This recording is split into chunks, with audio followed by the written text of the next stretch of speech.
Ooh, listen, child, we got something for you. We are talking about domestic violence.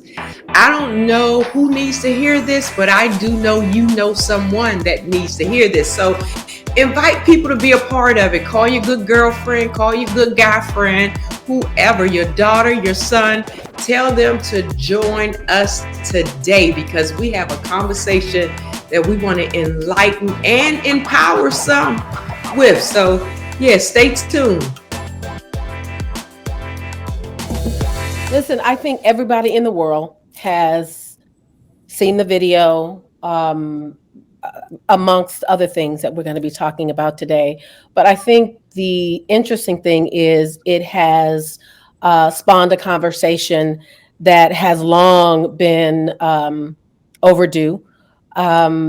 And I think with the rise of what we saw the last couple of days or last week, and the what's happening in the news with um, Weinstein and Epstein and all these things, it's time for us to start talking a little bit Yeah. more. And what I love about us is that we all have a different of a difference of opinion in how we are approaching this. Yeah. And that is what is important. I think the one of the things that I wanted to say today is that, and this is something that I love about Monique, always wanting to make sure there is a why, and I think we all feel that way. But today we want to decrease the shame by speaking out. As Yes. women, as leaders in our own fields. I think we want to empower those who have suffered to come forward and feel comfortable talking. And then lastly, I feel like we need to establish that there are consequences for sexual abuse and assault. But if we don't talk and if we are not Yeah. supported, it doesn't stop. Yeah, that's important. We've got two guests that are going to join us today. Pastor Wayne Cheney from Preachers of LA, and also from Antioch of Long Beach. And then we've got Pastor Jamal Bryant, who just recently got engaged. Maybe we can Ooh. ask him about it. Got a Yeah, what? yeah. Monique Me. like, "Hey, what? Got engaged. Yes, we're gonna Oh ask him yeah. about that. Why Okay. wouldn't we? So of New Birth, Jamal Bryant of New Birth, and the newly, well, not a newlywed, but recently engaged. So we're going to talk about all those things. But I want to throw it over to, I want to throw it back to you, Dr. Didi, so that we can kind of dig into it a little bit before our guest comes. Absolutely. I think this is a good conversation. One of the things that has been assigned to me as far as God is concerned is to bring awareness to DV, as they call it now. Everybody has these, acronyms and initials for different things. What is it But called? DV, they Oh, don't say domestic violence. Now they have taken it and just start breaking it down to just the letters, right? All of that to me is a plot of the enemy. People don't even get that. I think Yeah. that could be a euphemism because it desensitizes you from hearing domestic That's right. violence. So now we say DV like it's something fancy, and it ain't nothing fancy about it. mhm. Um, but I have this heart to bring awareness to women to allow them to know, who they are so they don't have to stay in those situations. And unfortunately, we talk about women a lot, but I personally know that there has been men that have been involved in domestic violence as well, have been on the other side of it. Maybe about 20 years ago, I had an aunt, maybe longer than that now, an aunt. My mom's sister was killed by her partner along with Mhm. her daughter. I mean, that joker cut her up, killed her, took her heart out, and they never found the heart. And so this thing Oh is my not God. just something that I hear people talking about. I have been personally, affected by it. And I'm sure most of you or all of you, people Yeah. that are watching, and all of us have been aware of some type of abuse in homes. Yeah. I mean, you could talk Well, about it. You tell. you hear about it all the time, even in churches, in religion, because we're taught stay, submit. So you hear it all the time of women that have stayed in homes for way longer than they should have because they didn't want to disappoint God and because they were told by the pastor to stay. Which is crazy. So Yeah. here's a loving God that will tell you to stay in a house with a man that's whooping you. Come on.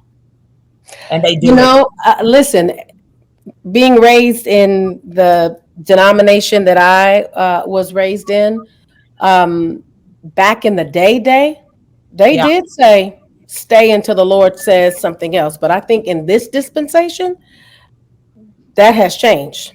Yeah. That has absolutely changed. And what you just said about him cutting her heart out and them never finding her heart, I'm like, I can't even imagine that.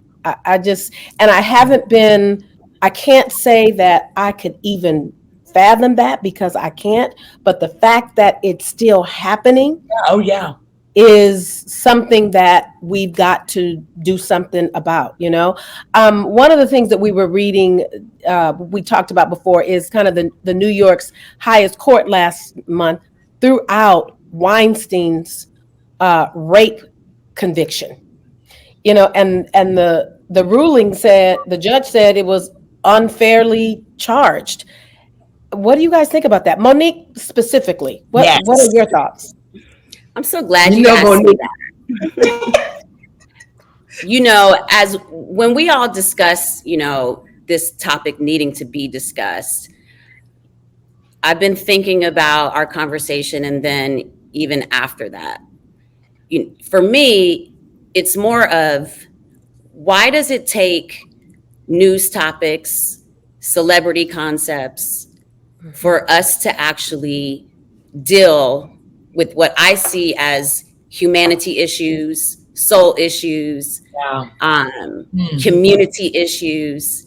So even if we're just the four of us right here, every single one of us know someone who's been abused. And I don't mean because we heard about it. I'm talking because we know them. We know the abuser. We are way too comfortable with the abuse of power in all forms. That's good, Monique. And for me personally, I would like to see us start focusing on our homes.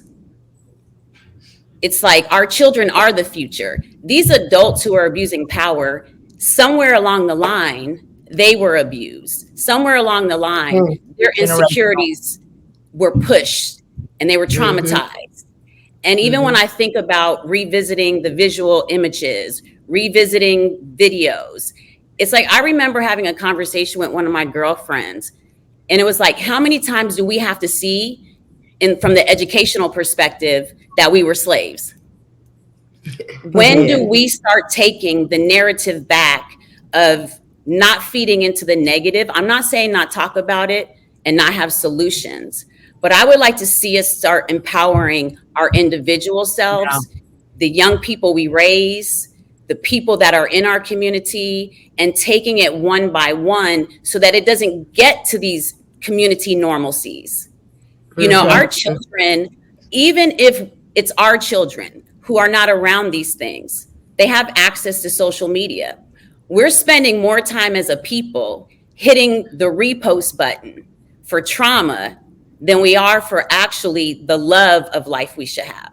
Let me say something with that, because I agree. You said reposts, which takes me back to return, seeing it again, going back to it.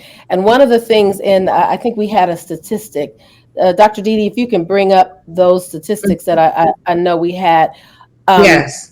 Talked about how, because of our past and because of our state, we return to trauma. We don't protect ourselves. Or if our perpetrator is, impeding upon our safety, we protect them so that they are not hurt. And one of the things I want to go back to, which is the elephant in the room, and that's the Cassie and Diddy video. The reports said that after all of that was done, she returned to try to make it right.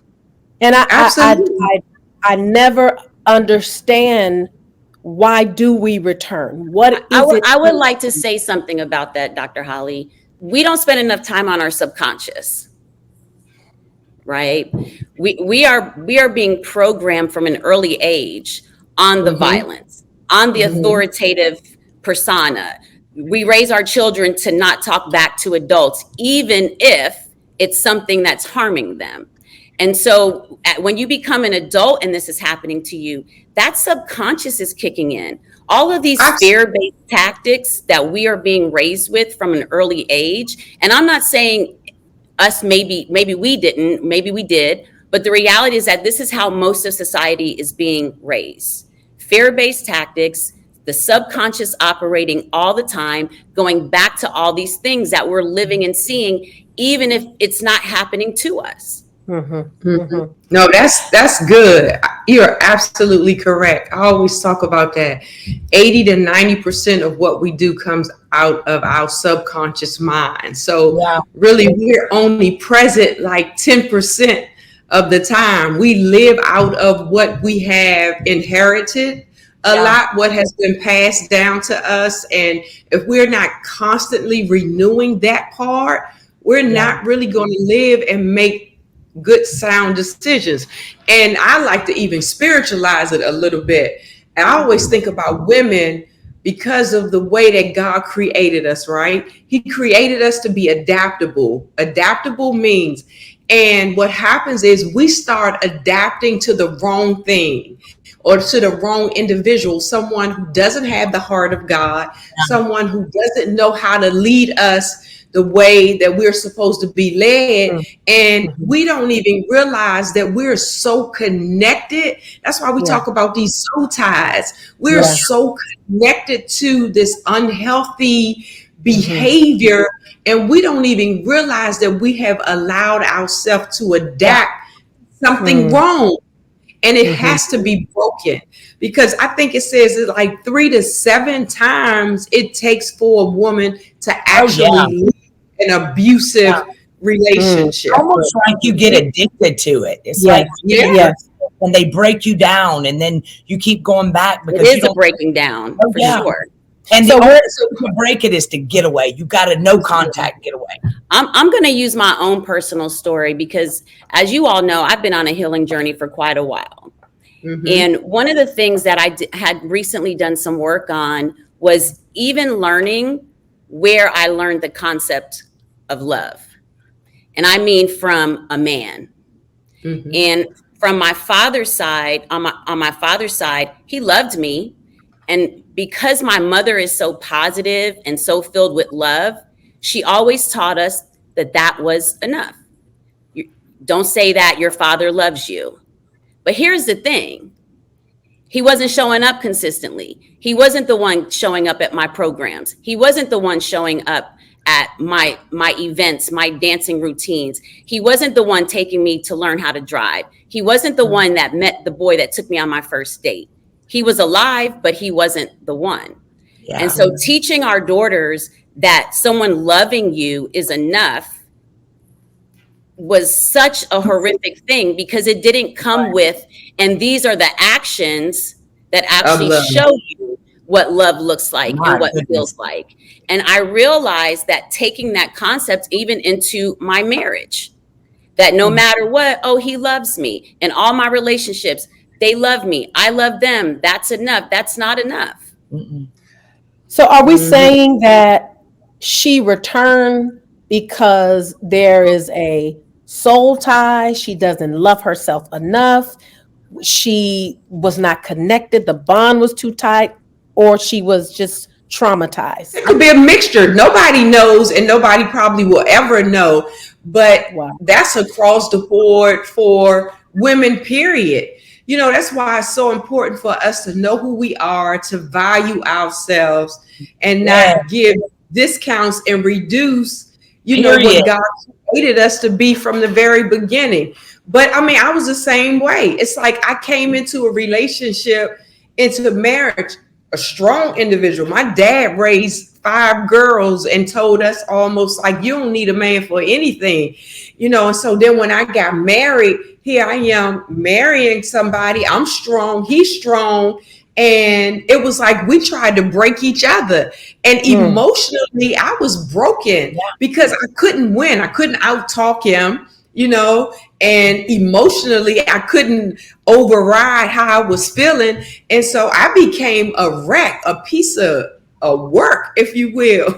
And so I stayed in this relationship. Thank God I got a guy who knows how to hear the voice of God and eventually got himself together. But a lot of women are not in this same situation. Right. But I dealt with that for a good 6 or 7 years of my marriage. I've been married for 40 years now, but those beginning years were like hell on earth for me because I didn't have a clue of who I happened to be. I just thought I could just be strong and I can handle this. I'll manhandle you if I want to.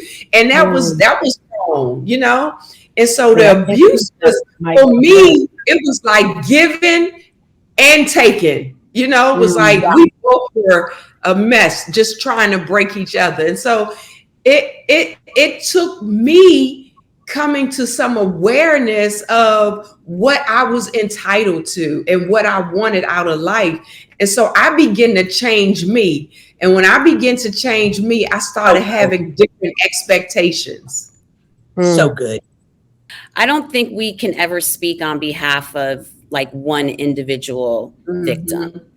Here's what I will say is that there are some behaviors and character traits of people who have been abused, whether it's sexually, whether it's physically, emotionally, mentally, spiritually, because I think we tend to focus on the most violent, like physically violent, but those other abuses are just as detrimental. They just show up. Worse. I totally agree with you because we do put more emphasis on the physical abuse, but we don't even think about the emotional abuse or even the spiritual abuse that happens from pastors in churches all the time. Spiritual abuse is why we're all in this situation to begin with. And I think that, so that's for a whole nother day. But that is for a whole nother day. But I think we should talk about it today because when you think about it, that's where some of this, I don't want to say a lot of this, but some of this comes from, and we already addressed it, that we are taught in our homes as, growing up as Christians to just, let God do it. It's almost like with mental health, pray about it versus, going and seeking therapy. Right. Now I think the church is opening up to all of this. And now that, we are in this pickle of a cycle of DV, as you say, I think it's time to talk about it for sure. I think it is time to let Pastor Bryant in. Well, there he is, sitting in the king's chair. Congratulations! Congratulations! Congratulations! Thank you. Grateful. Thank you. Okay, very good. Now you can. Okay. So quickly before we dive into this really important conversation. You know what I'm gonna say, right? I don't. You're an engaged man. I am.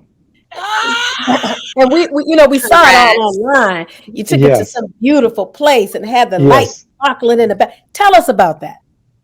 Let me say this to you, Holly. I have been divorced for 11 years. And for me to really get to this place was a healing journey for me. And let me say to you that I know that God is all up in it, through it, and for it. And I am the happiest I have been in a long time. We love a very long time. And so let me first say, ladies, how important it is for me to be in this conversation, because regrettably, when we talk about abuse and violence, we only hear it from women. And are not able to really have a tenor speak from the choir loft. And I really wanted to say a couple of things. Holly, I didn't show it. I talked about the clip with Cassie and Diddy last Sunday, and did an altar call for women who were being abused and needed to get out. And I said, I don't even care if the abuser is with you today. I don't even care if the abuser is a deacon or in this ministry or staff of the choir. I did an altar call, Holly, and 17 women came to the altar. Oh, who we put into emergency housing. Of those 17 women, 7 had their children with them. Tune in next week for part 2 of this special edition of Chatter with our guests, Pastor Jamal Bryant and Pastor Wayne Chaney, and it gets controversial. If we truly believe what we teach, heaven is going to be a freak show. I want to be I clear. knew it was coming.